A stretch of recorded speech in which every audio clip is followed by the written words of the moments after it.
नमस्कार विद्यार्थ्यांनो, मी प्राध्यापक डॉक्टर वर्षा भोसले। आज आपण व्यावसायिक अर्थशास्त्राची व्याप्ती आणि महत्त्व या विषयी थोडक्यात चर्चा करणार आहोत। तर विद्यार्थ्यांनो, गेल्या व्हिडिओत आपण व्यावसायिक अर्थशास्त्र म्हणजे काय, त्याच्या व्याख्या, अर्थ आणि स्वरूप याची चर्चा केलेली आहे। तर आज आपण व्यावसायिक अर्थशास्त्राची व्याप्ती आणि महत्त्व सविस्तर पाहणार आहोत। तर व्यावसायिक अर्थशास्त्र त्याची व्याप्ती ही विविध घटकांनी आपण थोडक्यात विश्लेषण करणार आहोत।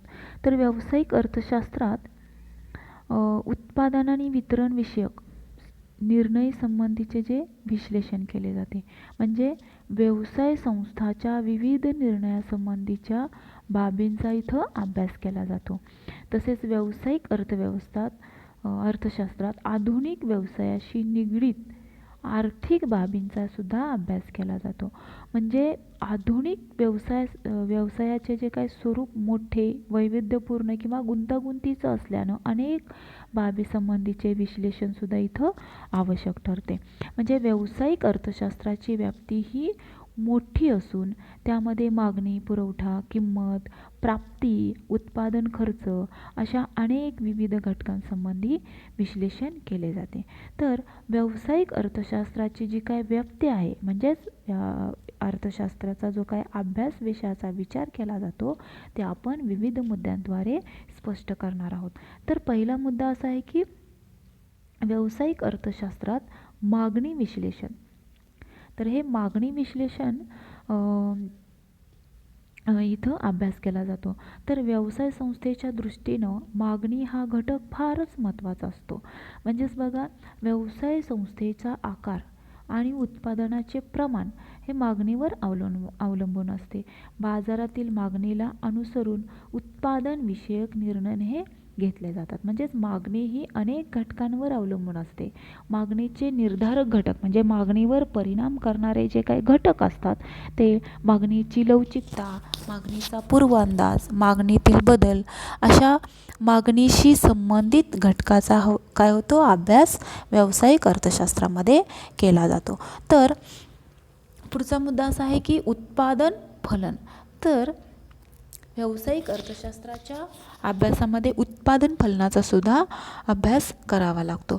तर वस्तूचे उत्पादन करण्यासाठी अनेक इनपुट म्हणजे आदानांचा वापर करावा लागतो। तर आदान आणि प्रदान किंवा आपण काय म्हणतो त्याला उत्पादन, आउटपुट या मधील जो काही संबंधाचा अभ्यास उत्पादन फलनामध्ये केला जातो। म्हणजे उत्पादन हे अनेक आदानांचे फलन असल्याने आदानात बदल झाल्यास उत्पादनातही बदल होतो। एका उत्पादन घटकाऐवजी दुसरा उत्पादन घटक वापरल्यास किंवा ज्या प्रमाणात उत्पादन घटक एकत्र आणले जातात त्या प्रमाणात बदल केल्यास उत्पादनावर परिणाम होतो। म्हणजे उदाहरणार्थ बदलत्या प्रमाणाचा नियम किंवा प्रमाणफल नियम किंवा जे काही सिद्धांत आहेत, अशा बाबींचा इथं या व्यावसायिक अर्थशास्त्रामध्ये अभ्यास केलेला असतो। तर पुढचा मुद्दा असा आहे की बाजार रचना। तर या बाजार रचनेमध्ये वस्तूचे ग्राहक आणि विक्रेते यांना एकत्र आणण्याचे हे बाजाराचे कार्य असते। तर उत्पादनाचे अंतिम ध्येय उपभोग असते। म्हणजे बाजाराद्वारे उत्पादन उपभोक्त्यापर्यंत पोहोचवले जातात। तर व्यवसाय संस्था वस्तूंचे उत्पादन करून त्यांची बाजारात विक्री करतात। तर व्यवसाय संस्थेच्या ज्या काय उत्पादनाचा बाजार म्हणजे कशा स्वरूपाचा आहे, त्यावर या व्यवसाय संस्थेच्या नफ्याचे प्रमाण, त्या व्यवसाय संस्थेस करावे लागणारी स्पर्धा आणि विक्रीसाठी करावे लागणारे प्रयत्न याच्यावर अवलंबून असतात। म्हणजे स्थान, स्पर्धेचे प्रमाण इत्यादीच्या आधारावर बाजाराचे वर्गीकरण हे केलेले असते। म्हणजे स्पर्धेच्या आधारावर बाजाराची मक्तेदारी, अल्प विक्रेताधिकार, मक्तेदारीयुक्त स्पर्धा, शुद्ध स्पर्धा, पूर्ण स्पर्धा या ज्या काही संकल्पना आहेत त्या म्हणजे त्याचं वर्गीकरण केलं जातं। तर व्यवसाय संस्थेत किंमत धोरण सुद्धा आखण्यास आणि वस्तूच्या पुरवठ्याविषयीचे निर्णय घेण्यास बाजारासंबंधीची माहिती ही उपयोगी पडते. तर अशा पद्धतीनं व्यावसायिक अर्थशास्त्रात बाजाराचे विविध प्रकार, वेगवेगळ्या बाजार परिस्थितीतील किंमत आणि उत्पादन निश्चिती याचा अभ्यास केला जातो. तर पुढचा मुद्दा असा आहे की घटकांची किंमत निश्चिती. तर घटकांची किंमत निश्चितीमध्ये भूमी, श्रम आणि भांडवल, उद्योजक किंवा आपण त्याला संयोजक असे म्हणतो, हे 4 प्रमुख घटक आहेत. तर या उत्पादन घटकांना मिळणाऱ्या मोबदल्याच्या निश्चितीचा अभ्यास इथं केला जातो. तर सांगायचं तात्पर्य असं की विभाजनाच्या सीमांत उत्पादकता सिद्धांत आणि खंड, वेतन, व्याज, नफा या विषयाचे सिद्धांत इथं अभ्यास केला जातो. तर घटकांची किंमत निश्चिती ही अनेक दृष्टीने महत्त्वाची असते. राष्ट्रीय उत्पन्नाची विविध उत्पादक घटकात होणारी जी काय वाटणी आहे ही घटकांना मिळणाऱ्या मोबदल्यावर अवलंबून असते. म्हणजेच उत्पादनाच्या या घटकांची वेगवेगळ्या अशी वैशिष्ट्ये आहेत. उदाहरणार्थ बघा, श्रम हा घटक इतर घटकांपेक्षा वेगळा आहे आणि श्रमाचा साठा हा करता येत नाही. म्हणजे श्रम आणि श्रमिक हे एकमेकांपासून पूर्णतः वेगळे करता येत नाहीत. हे या घटकांची किंमत निश्चितीमध्ये लक्षात येतं. तर पुढचा मुद्दा असा आहे की खर्च व प्राप्ती विश्लेषण. तर याच्यामध्ये व्यवसाय संस्थेच्या दृष्टीने खर्च आणि प्राप्ती या दोन्ही बाबी महत्त्वाच्या असतात.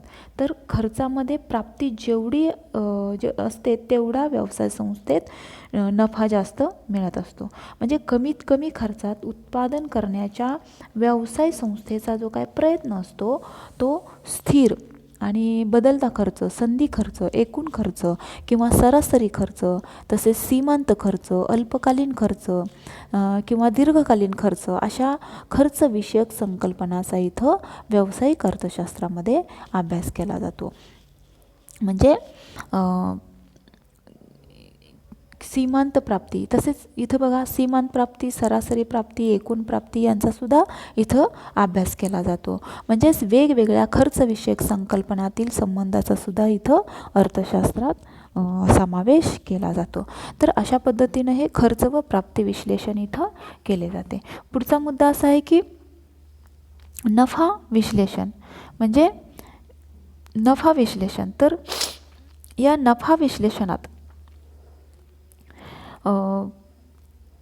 अर्थशास्त्राच्या व्याप्तीचा महत्त्वाचा भाग मानला जातो. म्हणजे कोणत्या किंवा व्यवसाय संस्थेच्या दृष्टीने महत्तम नफा मिळवणे हे महत्त्वाचे, म्हणजे कोणत्याही उद्योग किंवा व्यवसाय संस्थेच्या दृष्टीने नफा मिळवणे त्या गोष्टी महत्त्वाच्या असतात. म्हणजेच हे जे काय उद्दिष्ट असते हे उद्दिष्ट उत्पादन खर्च कमीत कमी ठेवून ग्राहकांच्या सर्वसामान्य हिताला बाधा न आणता साध्य करावं लागतं.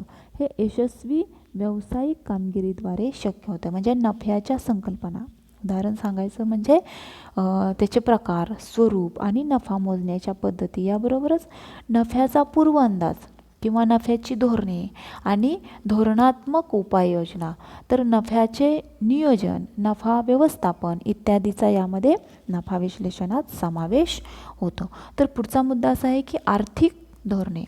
तर आर्थिक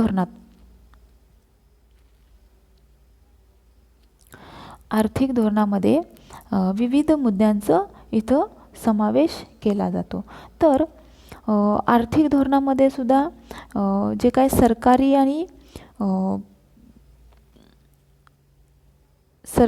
जे काय अंमलबजावणी केलेल्या अटी आहेत त्यासुद्धा इथं समावेश केलेला असतो. तर पुढचा मुद्दा असा आहे की वित्तीय विश्लेषण. म्हणजे वित्तीय विश्लेषणात सांगायचं तात्पर्य की वित्तीय विश्लेषण हे व्यावसायिक अर्थशास्त्राच्या व्याप्तीचा आणखी एक महत्त्वाचा प्रमुख घटक मानला जातो. म्हणजे व्यावसायिक संघटन किंवा व्यवसाय संस्था किंवा उद्योग यांच्या व्यवस्थापकीय निर्णय प्रक्रियेत हा घटक महत्त्वाचा असतो. तर यामध्ये वित्तीय नियोजन, वित्तीय व्यवस्थापन, वित्तीय निर्णय प्रक्रिया किंवा वित्तीय धोरणे व धोरणात्मक उपाययोजनेचा अभ्यास इथं केला जातो. तर पुढचा मुद्दा असा आहे की सरकारची आर्थिक धोरणे. तर या सरकारच्या आर्थिक धोरणात उद्योगांच्या व्यवस्थापनाच्या दृष्टीने सरकारची आर्थिक धोरणं ही म्हणजे कशा पद्धतीनं त्यांचा आर्थिक धोरणाचे विश्लेषण हे अतिशय महत्त्वाचे असते. म्हणजे बघा, सार्वजनिक प्राप्ती, सार्वजनिक खर्च, कर आकारणी, वित्त, किंमत नियंत्रण, बँक व्यवसाय किंवा परवाना, परकीय व्यापार इत्यादीशी यांचा संबंध असतो. तर हा व्यावसायिक अर्थशास्त्राच्या व्याप्तीचा भाग म्हणून ओळखला जातो.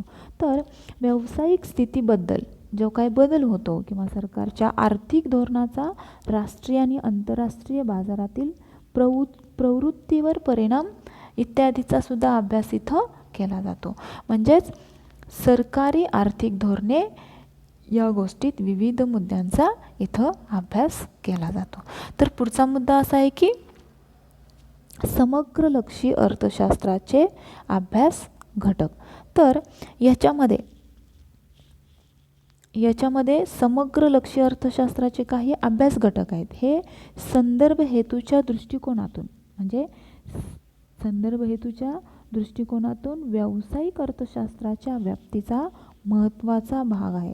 याचे कारण असे की हे अभ्यास घटक अशा बाह्य घटकांशी संबंधित असतात की जे व्यावसायिक प्रवृत्ती आणि व्यावसायिक पर्यावरण मोठ्या प्रमाणावर परिणाम करत असतात. उदाहरणार्थ बघा, व्यापार चक्र हे आर्थिक तेजीमंदी निर्माण करतात किंवा चलनवाढ, चलनघट, राष्ट्रीय उत्पन्न किंवा परकीय व्यापार इत्यादी गोष्टींचा अभ्यास इथं समग्र अर्थशास्त्रामध्ये अभ्यास घटक म्हणून केले जातात. तर अशा पद्धतीनं हे झाले. तर अशा पद्धतीनं व्यावसायिक अर्थशास्त्राची व्याप्ती आपण पाहिलेली आहे. तर व्यावसायिक अर्थशास्त्राचं आपण महत्त्व कितपत आहे किंवा महत्त्व कशा पद्धतीचं आहे आपण इथं सांगणार आहोत. तर व्यावसायिक अर्थशास्त्राचं महत्त्व आधुनिक काळात खूपच मोठं आहे. म्हणजे व्यावसायिक किंवा सार्वजनिक आयव्यय किंवा त्याला आपण खर्च म्हणतो, बँक व्यवसाय, व्यापार, विकसनशील अर्थव्यवस्था इत्यादी बाबतीत तर व्यावसायिक अर्थशास्त्र खूपच उपयोगाचं ठरलेलं आहे. तर त्याच्यामध्ये पहिला मुद्दा आहे की व्यावसायिक प्रगती सहाय्य, म्हणजे व्यावसायिक प्रगतीसाठी सहाय्यभूत असतं. तर व्यावसायिक अर्थशास्त्रात अभ्यास घटकांच्या अभ्यासाचा उपयोग हा व्यावसायिक पर्यावरणाचे विश्लेषण, अर्थव्यवस्थेतील व्यावसायिक क्षेत्राच्या कामगिरीचे विश्लेषण इत्यादी बाबतीत उपयोग होतो. म्हणजे संपूर्ण अर्थव्यवस्थेतील व्यावसायिक प्रगतीच्या बाबतीत व्यावसायिक अर्थशास्त्र हे खूपच महत्त्वाचं असतं. तर पुढचा मुद्दा असा आहे की सामान्य अर्थशास्त्राची व्याप्ती वाढवण्यास मदत. तर व्यावसायिक अर्थशास्त्राचा महत्त्वाचा मुद्दा असा आहे की व्यावसायिक अर्थशास्त्रामुळे अर्थशास्त्रातील तत्त्वांचे व सिद्धांताचे व्यवहारात उपयोजन किंवा त्याचा आपण काय म्हणतो वापर करणे शक्य होतं. म्हणजे सामान्य अर्थशास्त्राची व्याप्ती वाढण्यास व्यावसायिक अर्थशास्त्राची मदत होते. तर म्हणजे सामान्य अर्थशास्त्राची व्याप्ती सुद्धा वाढवण्यास मदत होत असते. तर अशा पद्धतीनं आपल्याला याचं विश्लेषण करता येईल. तर पुढचा मुद्दा असा आहे की बँक व्यवसाय वाढीस मदत. तर बँक व्यवसाय वाढीस कशा पद्धतीनं मदत होते. तर बँक व्यवसाय आणि वित्तीय संस्थाच्या दृष्टीनं व्यावसायिक अर्थशास्त्र हे महत्त्वाचं साधन आहे. म्हणजे पतगुंतवणुकीसाठी व्याप्ती समजण्यास किंवा बँक व्यवसायाच्या वाढीस प्रोत्साहन मिळण्यास व्यावसायिक अर्थशास्त्राची खूप मोठ्या प्रमाणात मदत ही होत असते. पुढचा मुद्दा असा आहे की सार्वजनिक खर्चात उपयोग. तर सार्वजनिक खर्चामध्ये निधी किंवा खर्च, कर आकारणे, तुटीचा अर्थ भरणा इत्यादी बाबीतील धोरणे आखण्याच्या बाबतीत अर्थशास्त्राचा सुद्धा इथं उपयोग केला जातो. पुढचा मुद्दा असा आहे की राष्ट्रीय उत्पन्न गणनेत मदत. तर देशाच्या राष्ट्रीय उत्पन्न गणनेत कशा पद्धतीनं मदत होते. इथं याचा समावेश केला जातो. म्हणजे राष्ट्रीय उत्पन्नाची गणना करण्यासाठी अतिशय महत्त्वाचा पॉईंट आहे की राष्ट्रीय उत्पन्नाची गणना करण्यासाठी व्यावसायिक अर्थशास्त्राची खूप मोठ्या प्रमाणात महत्त्वाची मदत होते. तर राष्ट्रीय उत्पन्न आणि सामाजिक प्रगणना या बाबतीत अर्थशास्त्राचे मोठे योगदान आहे. तर पुढचा मुद्दा असा आहे की विकासाभिमुख अर्थव्यवस्थांना उपयोगी. तर विकासाभिमुख उपयोगी तर विकासाभिमुख योजना आहेत. प्रकल्प निश्चितीच्या बाबतीत व्यावसायिक अर्थशास्त्राचा इथं उपयोग होतो. म्हणजे नैसर्गिक साधनसामग्रीचा शास्त्रीय पद्धतीने वापर करण्याच्या दृष्टीने कमीत कमी खर्चात, लक्षात येते का, कमीत कमी खर्चात देशांतर्गत तंत्रज्ञान विकसित करणे हे गरजेचे असते. म्हणजेच या बाबतीत व्यावसायिक अर्थशास्त्र हे मोलाचे योगदान ठरत असते. तर अशा पद्धतीनं हेन्स, मोरे आणि पॉल, नंतर जे.एल. डीन, मॅक्लेअर आणि मेरियन हे शास्त्रज्ञाची नाव आहेत, तुम्ही लक्षात घ्या. नॉर्मन, यफ आणि डफ्टी, नंतर स्पेन्सर आणि सिगेलमन या आधुनिक व्यावसायिक अर्थतज्ज्ञांनी अनेक व्यावसायिक निर्णयात व्यावसायिक अर्थशास्त्र कशा पद्धतीनं महत्त्वाचे आहे हे सिद्ध करण्याचा प्रयत्न केलेला आहे. तर विद्यार्थ्यांनो, व्यावसायिक अर्थशास्त्राची व्याप्ती आणि महत्त्व तुम्हाला समजलंच असेल. तर आपण इथं थांबूया. थँक्यू.